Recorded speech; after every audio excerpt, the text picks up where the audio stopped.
Irmãos e irmãs,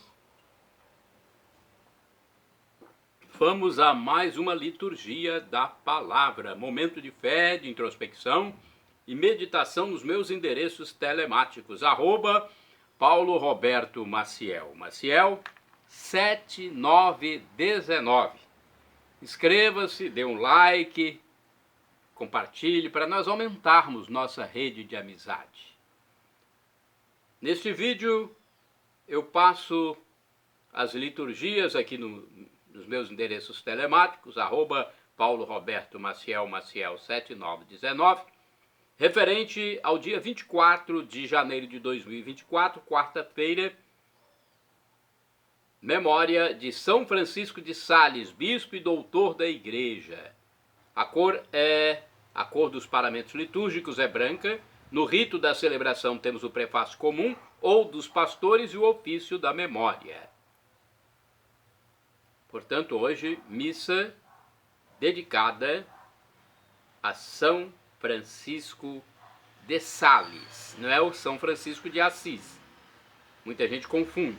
Não é o São Francisco de Assis, mas São Francisco de Sales. Então, no rito tem o prefácio comum dos pastores e o ofício da memória. Antífona da entrada. O Senhor escolheu para a plenitude do sacerdócio e, abrindo o seu tesouro, o cumulou de todos os bens. Oração do dia. Rezemos, coloque sua intenção. Ó Deus, quisestes que na caridade apostólica o bispo São Francisco de Sales se fizesse tudo para todos. Concedei-nos, benigno, que a seu exemplo manifestemos sempre a mansidão do vosso amor no serviço a nossos irmãos. Por nosso Senhor Jesus Cristo, vosso Filho, que é Deus e conosco vive e reina na unidade do Espírito Santo, por todos os séculos dos séculos. Primeira leitura, leitura do segundo livro de Samuel, capítulo 7, versículos do 4 ao 17. Naqueles dias a palavra do Senhor foi dirigida a Natã nestes termos: vai dizer a meu servo Davi, assim fala o Senhor, porventura és tu que me construirás uma casa para eu habitar? Pois eu nunca morei em casa desde que tirei do Egito os filhos de Israel até o dia de hoje, mas tenho vagueado em tendas e abrigos por todos os lugares onde andei com os filhos de Israel. Disse: porventura alguns dos chefes de Israel que encarreguei de apacentar o meu povo, por que não me edificastes uma casa de cedro? Dirás, pois, agora a meu servo Davi: assim fala o Senhor Todo-Poderoso, fui eu que te tirei do pastoreio, do meio das ovelhas, para que fostes chefe do meu povo Israel. Estive contigo em toda a parte por onde andaste, e exterminei diante de ti todos os teus inimigos, fazendo o teu nome tão célebre quanto o dos homens mais famosos da terra. Vou preparar um lugar para o meu povo Israel, e o implantarei de modo que possa morar lá sem jamais ser inquietado. Os homens violentos não tornarão a oprimi-lo como outrora, no tempo em que eu estabelecia juízes sobre o meu povo Israel. Concedo-te uma vida tranquila, livrando-te de todos os teus inimigos, e o Senhor te anuncia que te fará uma casa. Quando chegar o fim dos teus dias e repousares com teus pais, então suscitarei depois de ti um filho teu e confirmarei para sempre a sua realeza. Será ele que construirá uma casa para meu nome, e eu firmarei para sempre o seu trono real. Eu serei para ele um pai e ele será para mim um filho. Se ele proceder mal, eu o castigarei com a vara de homens e com golpes dos filhos dos homens. Mas não retirarei dele a minha graça, como a retirei de Saul, a quem expulsei da minha presença. Tua casa e teu reino serão estáveis para sempre diante de mim, e teu trono será firme para sempre. Natã comunicou a Davi todas essas palavras e toda essa revelação. Palavra do Senhor, graças a Deus. Agora o Salmo responsorial é o 89. Versículos 4 ao 5, 27 a 28, 29 a 30, refrão 29a. Guardarei eternamente para ele a minha graça. Repitamos: guardarei eternamente para ele a minha graça. Eu firmei uma aliança com meu povo, meu eleito, e eu fiz um juramento a Davi, meu servidor. Para sempre no teu trono firmarei tua linhagem de geração em geração, garantirei o teu reinado. Guardarei eternamente para ele a minha graça. Ele então me invocará: ó Senhor, vós sois meu Pai, sois meu Deus, sois meu rochedo onde encontro a salvação. E por isso farei dele o meu filho primogênito, sobre os reis de toda a terra, farei dele o Rei Altíssimo. Guardarei eternamente para ele a minha graça. Guardarei eternamente para ele a minha graça, e com ele firmarei minha aliança indissolúvel. Pelos séculos sem fim conservarei sua descendência e o seu trono tanto tempo quanto os céus há de durar. Guardarei eternamente para ele a minha graça. Repitamos: guardarei eternamente para ele a minha graça. Agora vamos aclamar o Santo Evangelho e depois proclamá-lo. A proclamação é com o escrito de Marcos, capítulo 4, versículos do 1 ao 20. Aleluia, aleluia, aleluia, aleluia, aleluia, aleluia, aleluia, aleluia, aleluia, aleluia, aleluia. Somente é de Deus a palavra, Cristo é o semeador. Todo aquele que o encontra, vida eterna encontrou. Aleluia, aleluia, aleluia, aleluia, aleluia, aleluia, aleluia, aleluia, aleluia, aleluia, aleluia. O Senhor esteja convosco, Ele está no meio de nós. Proclamação do Evangelho de Jesus Cristo segundo São Marcos. Glória a vós, Senhor. Pelo sinal da Santa Cruz, livra-nos Deus nosso Senhor dos nossos inimigos. Naquele tempo, Jesus começou a ensinar de novo às margens do mar da Galiléia. Uma multidão muito grande se reuniu em volta dele, de modo que Jesus entrou numa barca e se sentou, enquanto a multidão permanecia junto às margens, na praia. Jesus ensinava-lhes muitas coisas em parábolas, e em seu ensinamento dizia-lhes: escutai, o semeador saiu a semear. Enquanto semeava, uma parte da semente caiu à beira do caminho. Vieram os pássaros e a comeram. Outra parte caiu em terreno pedregoso, onde não havia muita terra. Brotou logo, porque a terra não era profunda. Mas quando saiu o sol, ela foi queimada, e como não tinha raiz, secou. Outra parte caiu no meio dos espinhos. Os espinhos cresceram e sufocaram-na, e ela não deu fruto. Outra parte caiu em terra boa e deu fruto, que foi crescendo e aumentando, chegando a render 30, 60 e até 100 por um. E Jesus dizia: quem tem ouvidos para ouvir, ouça. Quando ficou sozinho, os que estavam com ele, junto com os 12, perguntaram sobre as parábolas. Jesus lhes disse: a vós foi dado o mistério do reino de Deus. Para os que estão fora, tudo acontece em parábolas, para que olhem, mas não enxerguem, escutem, mas não compreendam, para que não se convertam e não sejam perdoados. E lhes disse: vós não compreendeis esta parábola? Então como compreendereis todas as outras parábolas? O semeador semeia a palavra.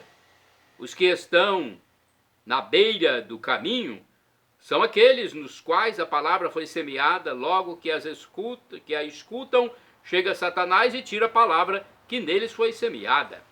Do mesmo modo, os que receberam a semente em terreno pedregoso são aqueles que ouvem a palavra e logo a recebem com alegria, mas não têm raiz em si mesmos.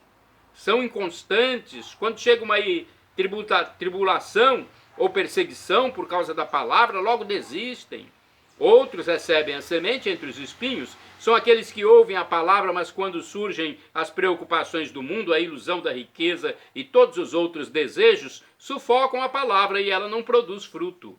Por fim, aqueles que recebem a semente em terreno bom, são os que ouvem a palavra, a recebem e dão fruto. Um dá 30, outros 60 e outros 100 por um.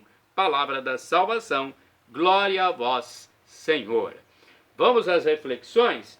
A primeira é pequenininha, do livro Palavra e Vida 2013. Acredito, leitor, que você é um bom receptor da semente da palavra. Se assim não fosse, não estaria lendo este comentário nem manuseando este livro. Pois bem, é possível que não veja os frutos. Não desanime. A semente precisa de tempo para germinar e depois para brotar e crescer. Às vezes, até que chegue o tempo da colheita, será preciso passar meses e anos. Peço que não desanime. Seja paciente. O fato de não ver de maneira imediata os frutos não quer dizer que você seja caminho duro ou terreno pedregoso. Confie e a palavra dará seu fruto no seu devido tempo. Agora o comentário de Antônio Carlos Santini, liderança da comunidade católica Nova Aliança. E-mail santini@novaalianca.com.br. O título do seu comentário é Liturgia Comentada, o semeador saiu a semear. Baseado em Marcos, capítulo 4, versículos do 1º ao 20. Semear sempre é fazer uma aposta no futuro. Todo semeador sabe que corre riscos, pois, uma vez lançada a semente, ela escapa de seu controle. Sol e chuva, ventos e geadas, secas e inundações são apenas algumas das incertezas que envolvem seu trabalho. Mas ele insiste em semear em vista da possível alegria da colheita. Dificilmente encontraríamos uma imagem melhor para representar o trabalho da evangelização. Também ele é um ato de esperança. Também ele visa a explosão de alegria daqueles que participam da colheita. O Papa Francisco escreve sobre isto. Vejamos o que ele diz. A alegria do Evangelho que enche a vida da comunidade dos discípulos é uma alegria missionária. Experimentam-na os 72 discípulos que voltam da missão cheios de alegria, conforme Lucas capítulo 10, versículo 17. Vive-a Jesus, que exulta de alegria no Espírito Santo e louva o Pai, porque a sua revelação chega aos pobres e aos peregrinos. Lucas 10, versículo 21. Sentem-na, cheios de admiração, os primeiros que se convertem no Pentecostes, ao ouvir cada um na sua própria língua, Atos capítulo 2, versículo 6, a pregação dos apóstolos. Esta alegria é um sinal de que o Evangelho foi anunciado e está a frutificar. O evangelizador é um itinerante que jamais se dá por satisfeito. Não se detém para pesar a colheita, pois está de olho em novas semeaduras.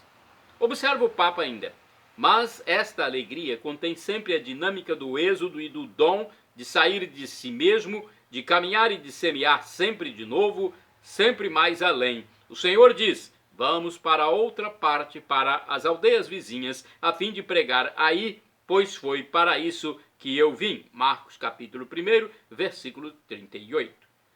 Ele, depois de lançar a semente no lugar, não se demora lá a explicar melhor ou a cumprir novos sinais, mas o Espírito leva-o a partir para outras aldeias. Evangelho Gaudium 21. Aquele que deixa de anunciar a palavra já não tem fé no seu poder transformador. Francisco afirma: a palavra possui em si mesma tal potencialidade que não a podemos prever. O Evangelho fala da semente que, uma vez lançada à terra, cresce por si mesma, inclusive quando o agricultor dorme, conforme Marcos, capítulo 4, versículos de 26 a 29. A alegria deve aceitar, ou melhor, a igreja deve aceitar esta liberdade incontrolável da palavra que é eficaz a seu modo e sob formas tão variadas que muitas vezes nos escapam, superando as nossas previsões e quebrando os nossos esquemas. Evangelho Gáudio 22. Irmãos e irmãs, orai sem cessar. Os ceifadores vão felizes na alegria da colheita. Isaías capítulo 9, versículo 3. Agora vamos aos santos do dia. O santo principal é São Francisco de Sales. Não é? Inclusive, a igreja hoje celebra o seu dia.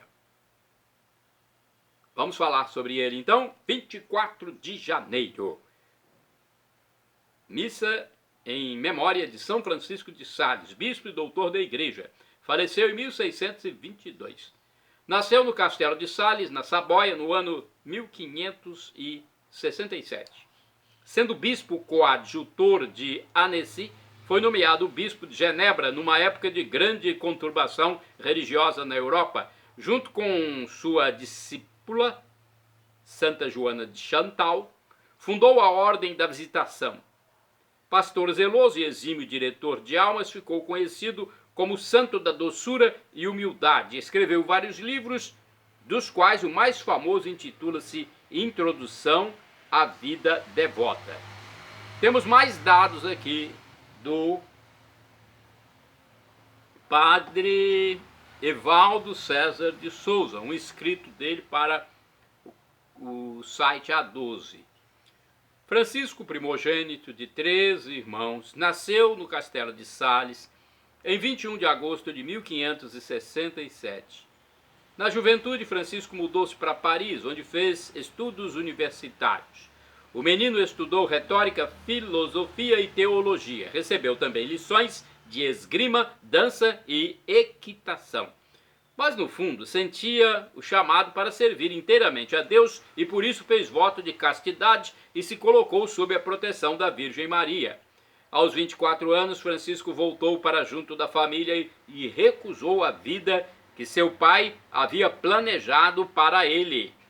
Queria ser padre. Era a sua vocação.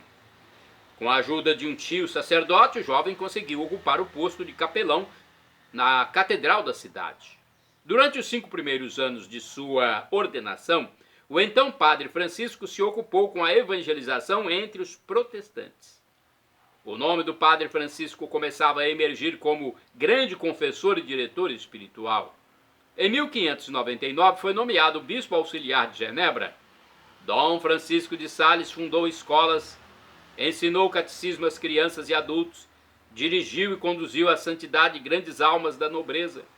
Todos queriam ouvir a palavra do bispo, que era convidado a pregar em toda parte. Francisco de Sales faleceu no dia 28 de dezembro de 1622 em Lyon, na França. Mais tarde, Dom Bosco, um admirador deste santo, deu o nome da congregação salesiana à obra que fundou para a educação dos jovens. Reflexão. A tarefa de Francisco não foi fácil e nos primeiros anos o fruto do trabalho missionário era muito escasso. Entretanto, graças à sua paciência e sua humildade, pouco a pouco o santo conseguiu abundantes números de conversões. Para ele, o mais importante era que Cristo crescesse e ele diminuísse. Oração. Ó Deus, que marcastes pela vossa doutrina a vida de São Francisco de Sales, concedei-nos, por sua intercessão, que sejamos fiéis à mesma doutrina e a proclamemos em nossas ações. Por Cristo nosso Senhor. Amém. Agora outro santo de 24 de janeiro. São Feliciano de Foligno, bispo do século III, foi evangelizador da região de Úmbria, Itália, da qual foi o primeiro bispo. Santa do dia 24 de janeiro. Aliás, é santo. Eu pensei que fosse santa, mas é um santo com um nome diferente, um nome que nós não estamos acostumados. São Bábila, bispo e mártir, faleceu em 250, no início da cristianização, né, do mundo. foi morto em Antioquia da Síria, atual Turquia, durante a perseguição do imperador Décio, juntamente com 3 jovens, por ele instruídos na fé. Santa do dia 24 de janeiro, Beata Paula Gambara Costa, viúva, faleceu em 1515, terciária franciscana de Binaco, Itália, suportou com paciência a violência de seu esposo, levando-o à conversão. Santa do dia 24 de janeiro, Beata Maria Poussetan, virgem, faleceu em 1744, terciária dominicana, fundou o Instituto das Irmãs Dominicanas da Caridade da Apresentação de Nossa Senhora. Santos do dia 24 de janeiro, Beatos Vicente Levoniuk e 12 companheiros mártires, faleceram em 1874. Leigos de Pratulin, na Polônia, foram fuzilados pelas tropas do czar da Rússia. E isto aconteceu por recusarem o rompimento com a Igreja Católica. Mártires na Polônia, fuzilados por russos. Santo do dia 24 de janeiro, Beato Timóteo Giacardo, presbítero, ou seja, padre, sacerdote, faleceu em 1948. Foi religioso da Pia Sociedade de São Paulo, que formou muitos discípulos para anunciar o Evangelho através dos meios de comunicação social. Shalom Adonai, uma expressão hebraica que significa paz de Deus. El Shaddai, também do hebraico, significa Deus onipotente, ele proverá, assim como proveu para Abraão, quando Abraão ia imolar o seu filho Isaque, e Deus providenciou um cordeiro. O professor e escritor de mais de 100 livros da Igreja Católica no seu canal no YouTube, Felipe Rinaldo Queiroz de Aquino, diz que Deus pode nos dar uma dessas 3 respostas quando pedimos algo: sim, não ou espere. A que for melhor, ele nos dará, pois afinal é o nosso divino Pai eterno, Pai das misericórdias, o nosso Papai do céu. E o Pai quer sempre o melhor para o Filho, até quando dá um não. E agora, do aramaico dialeto de Jesus, eu clamo Maranatá, como dizemos nós católicos, ou Maranata, como dizem nossos irmãos separados, os evangélicos ou protestantes. Não importa a pronúncia, o significado é o mesmo. Vinde, Senhor Jesus, um dia ele voltará e será o juízo final. A salvação é pela nossa decisão de acreditar que Jesus é Deus, que morreu na cruz por nós, o Deus humanado. Perdão, Senhor, pelos meus pecados passados, presentes, futuros, físicos, espirituais, pecados do pensamento, palavras, atos, omissões, e me dê a vida eterna. Meu Jesus, eu quero a vida eterna convosco.